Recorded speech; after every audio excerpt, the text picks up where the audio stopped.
Your fantasy playoffs are quickly approaching, and in this video, we're going to be breaking down the top 10 running backs that you should be stashing that can actually help you win your league. These are guys that are available in way more than 50% of leagues right now, and they're just one injury away from potentially being league winners. So go stash these guys before your friends do. And we'll start with Bhayshul Tuten, who's available in 70.3% of leagues, but the really interesting part of this backfield is really Travis Etienne and the inefficiency that he's shown around the goal line for multiple weeks now. I know he got in the end zone last week on that reception, but in general, I think there's a really big breakout window and opportunity here for Tuten to see some more touches and high value touches in the fantasy playoffs. So we know in week 9, multiple failures for him to cross the goal line. ETN just hasn't really shown what Tuten has in those short yardage situations. So really the clear proof that we have here is that when he's healthy, the Jaguars see Tuten as like a co-starter, not just someone that's going to be on the bench. So the role in general is kind of simmering underneath the surface.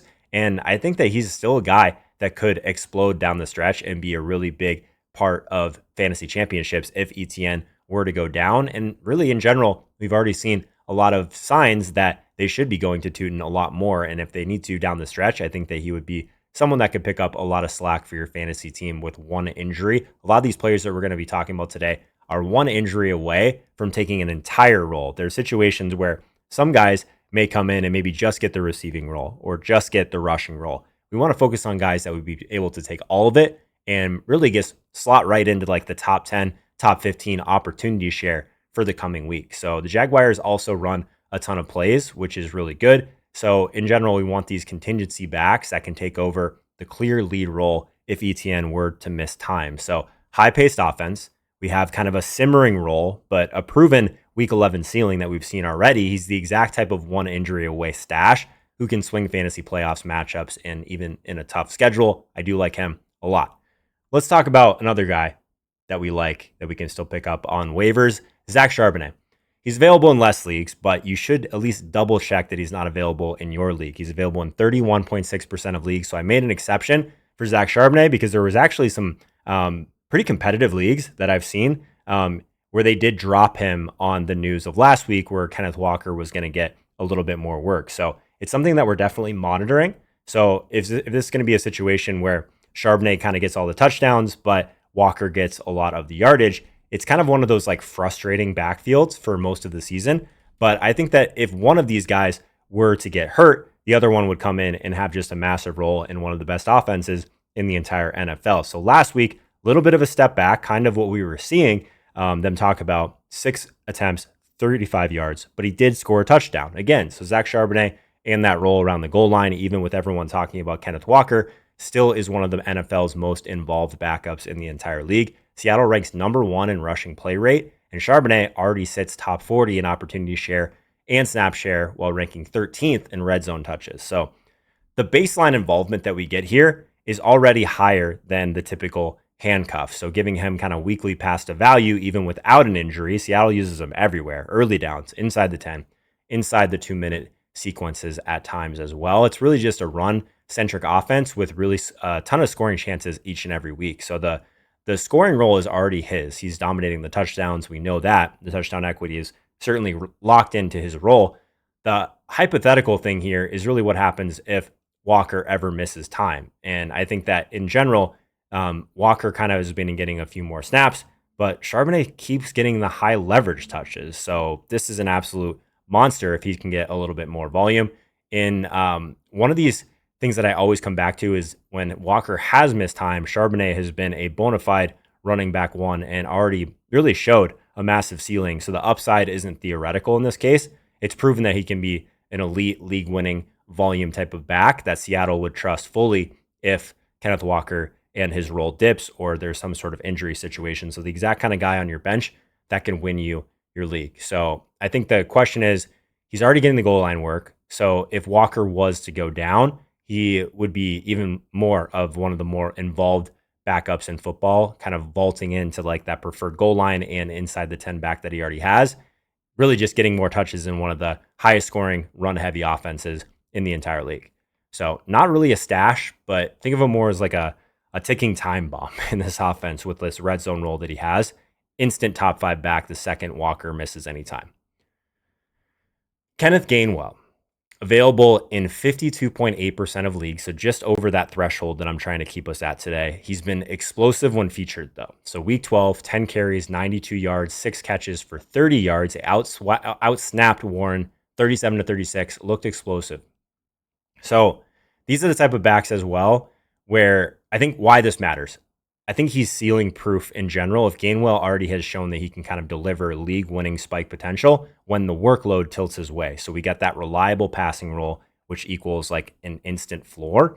But then even in week 11, 7 receptions, 81 yards, 2 touchdowns the moment that Warren left with that ankle injury. So the coaches trust him, and he handled all the late game receiving work as well, including that 11-yard touchdown and that big 28-yard chunk play that he had also. So they were leaning on him on third downs already. And in the fantasy playoffs, these pass catching running backs always seem to matter. And Gainwell already owns the receiving kind of role in this offense. So the usage kind of opens the door if there was anything that would happen to Warren. When Warren's healthy, Gainwell still has multiple weeks over like 30-40% of the snaps in recent weeks. So like 7, 8, week 12.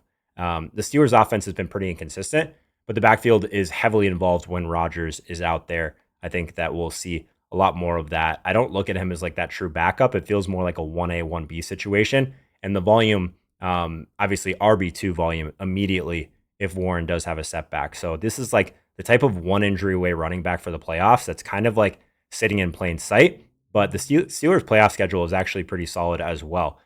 They get the Bills, who are just absolutely terrible against the run for week 13. So that's really nice from a stash appeal perspective. And Gainwell's already kind of handled lead back workloads twice already this season and produced big plays both times. So if this ankle ends up being a bigger deal or Warren re-aggravates it, I think that the Steelers kind of lean back into Gainwell instantly, and he'd be like one of the more high leverage stashes that you could be able to grab in a lot of leagues on waivers. So the exact type of profile that can win playoff weeks: proven volume, proven efficiency, trusted passing game role, and a clear path to the running back one level usage the moment that Warren isn't available. Let's talk about Tyler Allgeier. So this one we can keep pretty quick, I think. I was surprised to see that 67.2% of leagues, Tyler Allgeier is available. So he's already, I guess, similar to the Charbonnet situation. He's already the red zone specialist. 5 of his 11 week 10 touches came in the red zone. Both drives with a red zone touch ended in touchdowns. So he scored a touchdown in week 8, week 10, week 11. Atlanta trusts him at the goal line. Even when they're trailing, he's had a role. Bijan repeatedly loses these short yardage touchdowns to Allgeier week 1, week 4. Obviously, Bijan is the more talented player, but every playoff week seems to kind of tilt on this like TD variance, right? And Allgeier is the one that owns the highest leverage carries in this backfield right now. So the standalone value he already has, even when the game script is bad, handled 16 carries in week 4, 16 more in week 2. And whenever Atlanta can stay competitive, his volume seems to spike a little bit. But even in blowouts, week 8, week 9, he still sees that late game work and finds the end zone when he's been given chances. There's some of these guys that just have a knack for the end zone. He's not like that typical pure handcuff. He's someone that can really show him that he can play meaningful snaps even without an injury. So he's kind of like one of those players that still has standalone value and a real role if he can continue to score touchdowns and get some of those leverage touches. Bijan's lost multiple inside the 10 carries and multiple touchdowns to Allgeier already so far this season. But when Atlanta gets near the goal line, there's one guy that consistently checks in, and it's Allgeier, right? So if Bijan misses time down the stretch, he basically is already used for the high leverage touchdown role, red zone work, clock killing carries, full drives. I think this might be a situation where you would almost see him get more touches than Bijan. He might not be as efficient on those, but it is a pretty nice spot. And especially with where the matchup is tilting, or some of the matchups are tilting for the fantasy playoffs. If Bijan misses even 1 week, Allgeier becomes like an automatic league winner, RB2 with touchdown upside, and really has some standalone usage already today. Let's talk about Brian Robinson Jr., available in 78.3% of leagues. Christian McCaffrey's touch load is completely outrageous right now. He's on pace for like 400 touches, including like 8 to 10 targets almost every week. Why that matters is that workloads like that skyrocket like injury volatility, right? So any player that's going to touch the ball as much as CMC is going to be more likely to get injured down the stretch. So basically, we see that type of touch premium go directly to the backup at times. Robinson's role looks small right now, but it's definitely not random. The snap counts aren't the best, but he's produced in the few games that he's been out there and gotten a little bit more opportunity. Scored in back-to-back weeks. Why it matters, like that low volume, real efficiency is exactly what you want in a playoff handcuff. So even the small amount of touches he's getting right now, he's shown that he can really have some spikes in terms of making big plays. So when CMC kind of softens the defense, like what it is right now is Robinson just comes in as like that hammer, like that punisher. McCaffrey's kind of handled most of like just the straight runs, most of the passing usage, but he's kind of like Robinson's like that plug and play guy with more of like a league winning profile though in some ways than some of the other guys we've talked about today, because he's already ripped off these big plays. The offense stays explosive when he's in there, even when he's the one finishing out drives. So if CMC's workload finally catches up to him, knock on wood, I have CMC in a couple of high leverage leagues. Definitely think that Robinson's one of the better handcuffs you could be grabbing right now. So if CMC ever misses some time down the stretch, Brian Robinson might be the most valuable handcuff that you can stash right now in fantasy. There's another guy that I haven't heard a lot of people talk about. Ray Davis, available in 94.7% of leagues right now. Any guy that's available in 90+%, but still like is in a top 10 offense for sure. James Cook, obviously the massive workload. Cook's been great this year. So 76.5% opportunity share, 6th highest among all running backs. So why that matters is that the level of consolidation that we see really just means that like one injury funnels this like elite Bellcow volume directly to one player. And that player is Davis in this offense. So Cook has 6 100-yard rushing games, already over 1,000 yards. Buffalo clearly leans on their RB1 no matter who it is back there. So the backup is a true workhorse and really a premium situation for an offense tied to Josh Allen. So the role is quiet right now. The snaps aren't great. Just like sometimes he's getting like 6 snaps per week. It's not great. But that low usage is only emphasized by like his pure handcuff identity is what this looks like. So you're stashing him for the scenario, not for the floor, outside of some of these other guys that we've talked about today. So even in limited touches, though, he has shown like that flash of explosiveness that we were talking about with some of these other players. The second he touches the ball, right? Buffalo's been using him pretty heavily on kick returns. He did have a 97-yard touchdown in week 12 as well. So the athleticism is alive. And I think if he ever were to step into that RB1 role, we've already kind of seen that exact ceiling, right? So when Cook missed a game last season, Davis handled a 23-touch game, 152 total yards. So definitely not theoretical upside with him. Versatile. He can obviously be a run after catch threat. Really just a premium handcuff at this point because he's not going to give you a ton of standalone value. But the profile that he has, someone that can make people miss tackles, really high efficient juke rate, kind of a plug and play 3-down back is exactly what we're looking for, right? So this ecosystem where he lives could be a situation where we get volume and efficiency spiking together. That's what makes a league winner. So what happens if Cook misses some time again?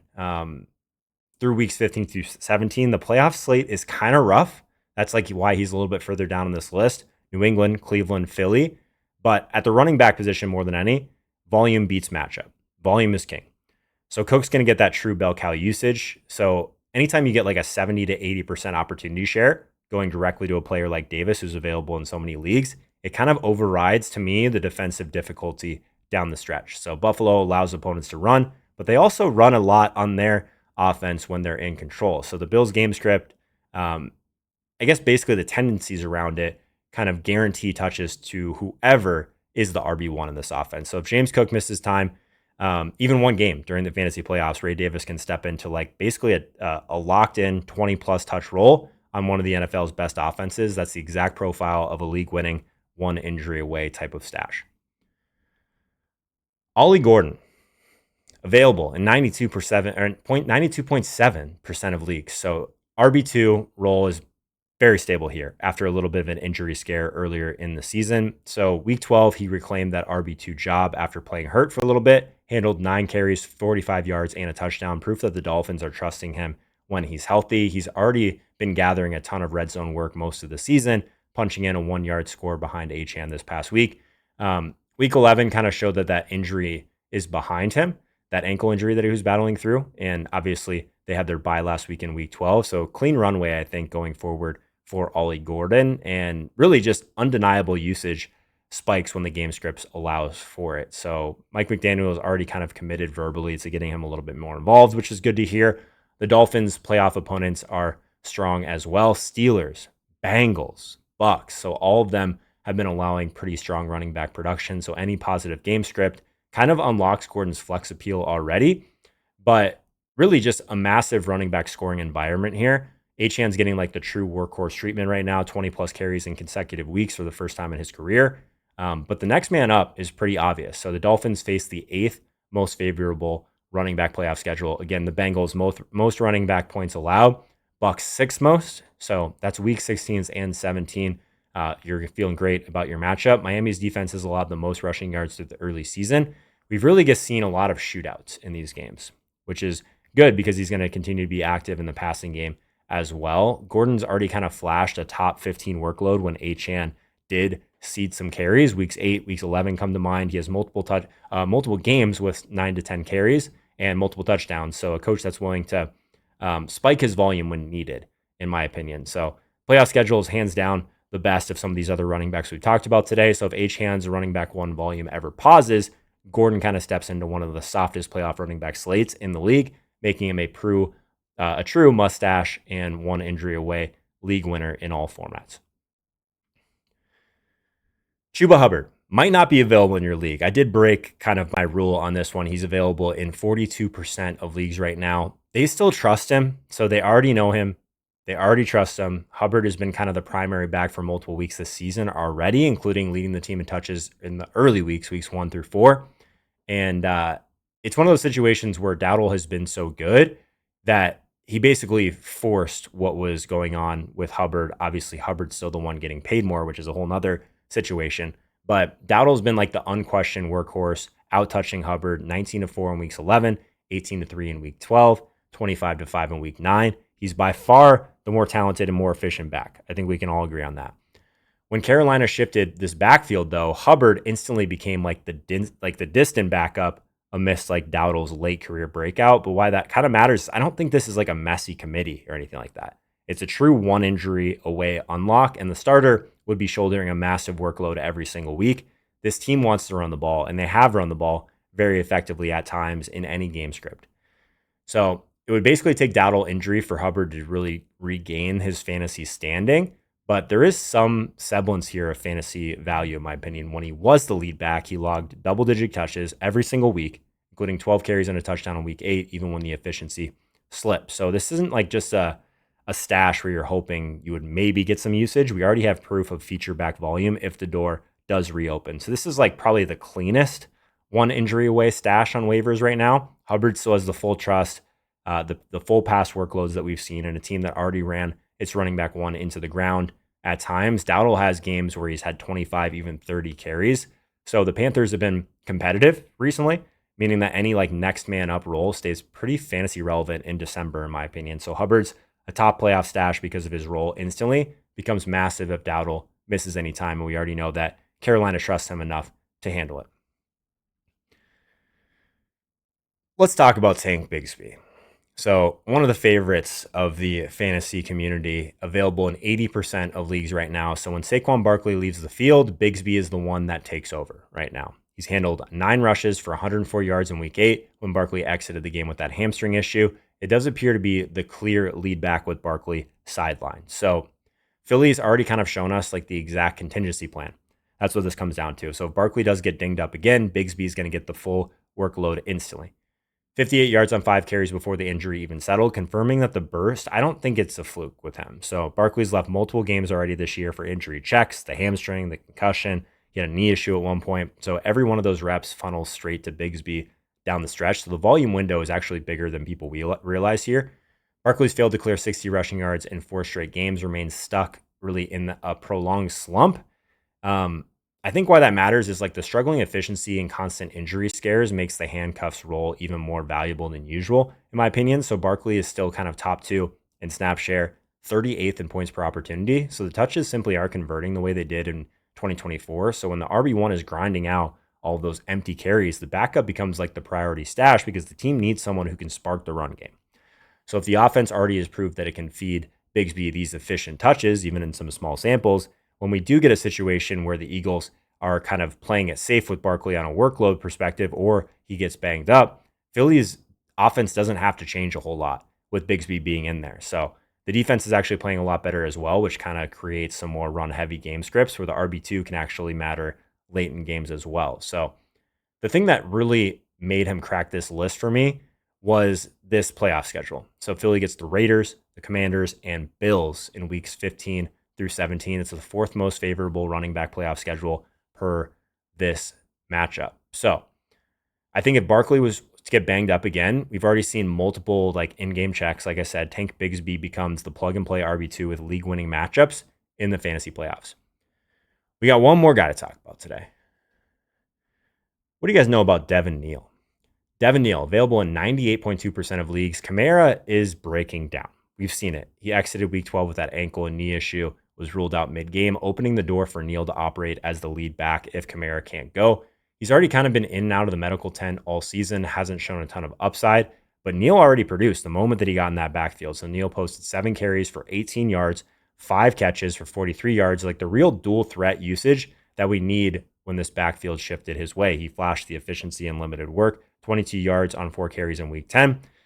Early in the season, he kept earning snaps, including handling all the running back touches on 2 late drives after Kamara's week 9 fumble.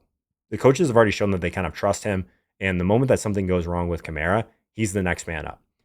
The role is already pointed towards it being a bigger job sooner rather than later. Kendre Miller going to the IR clears him of all competition for that number 2 job. So the coaches consistently have rotated him in early in games. He's really not just in there in garbage time, so he's a part of the plan.